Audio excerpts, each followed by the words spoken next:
Inter Milan against Real Madrid. It was sort of a back and forth for a while, and then Camavinga, Rodrigo, the young boys, they took care of business, and Real Madrid take, if I'm being honest, 3 very precious points against Inter Milan. What'd you make of that one?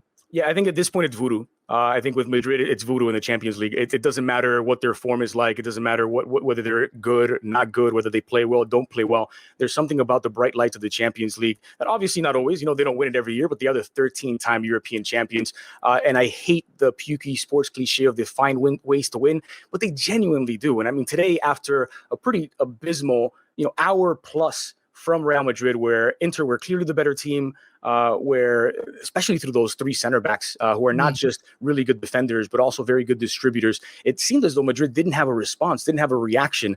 And then in an instance down the final stretch, a gorgeous ball from Fede Valverde over the top to Camavinga, was making his Champions League debut with Real Madrid, who squares it across, and Rodrigo, of all people, scores a goal, a really pretty goal for Real Madrid. And it's just that magic about the European stage that Madrid always responds to. Yeah, and there's something to be said about that combination of that trio, with Fede Valverde, of course, being 23 years old, Rodrigo being a teenager, and Camavinga being 18 as well. It says a lot about where Real Madrid are going, heading, and probably, thinking to go ahead, not just in the near future, but right now in the Champions League. And you can say, yes, Madrid have had all of the success with Kroos, who wasn't available today, with Luka Modric, with Casemiro. Ramos obviously was a big part of it as well, but the future is pretty bright, at least when it comes to that midfield. If you have Camavinga and Fede Valverde getting more minutes, resting the legs of Modric now, who I think is like about 46 years old at this point, and Toni Kroos, who you want to limit his minutes as much as possible so that they're fresh when Madrid are one of those teams that's going to be judged on 4 or 5 games that happen down the final stretch of the season. And so having that quality of rotation in the middle with Camavinga and Fede Valverde is absolutely huge for Madrid. But you know me, I got to talk a little bit about the Serie A teams, and talk to me. Let's go. Yeah, well, you get a bonus, I think, if you include a little bit. Yeah.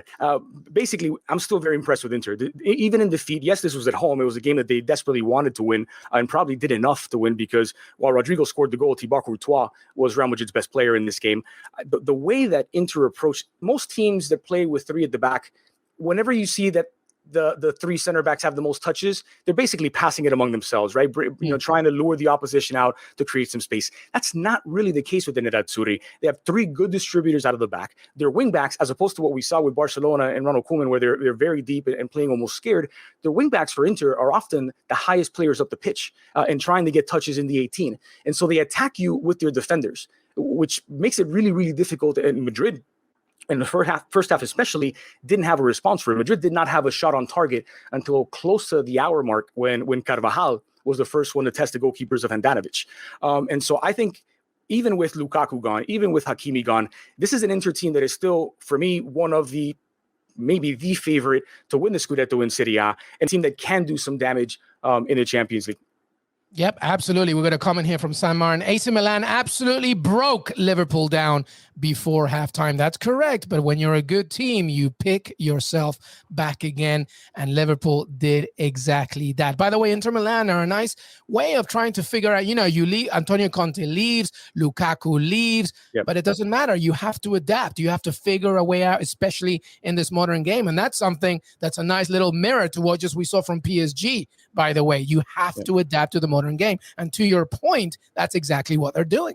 I'm disappointed with myself because I almost allowed us to move on from talking about Inter without bringing up Marcelo Brozovic, who I think is maybe the best player that's least talked about in the world. And yet he's not glamorous, but he's part of that brilliant Croatia team that made the final of the 2018 World Cup. And he is very much the conductor and metronome of Inter. For all the talk about how good their defense is, of Nico Barella being one of the best young players, if not the best young player in Serie A, and now the addition of Çalhanoğlu, who I think is going to be good, at least on set pieces for them. I get some backlash from Serie A fans whenever I see Çalhanoğlu delivers a good ball on dead balls, but he does, just, at me, whatever. But Marcelo Brozovic is what makes Inter tick, and he had another really strong performance today. Edin Dzeko's been a huge addition for them as well. He's not going to score the volume of goals that Romelu Lukaku did. He's not probably going to come close to it, but he serves a very useful purpose as that target forward who's not just going to be knocking balls down for the wingers, knocking balls down for Lautaro Martinez, but creating for himself as well.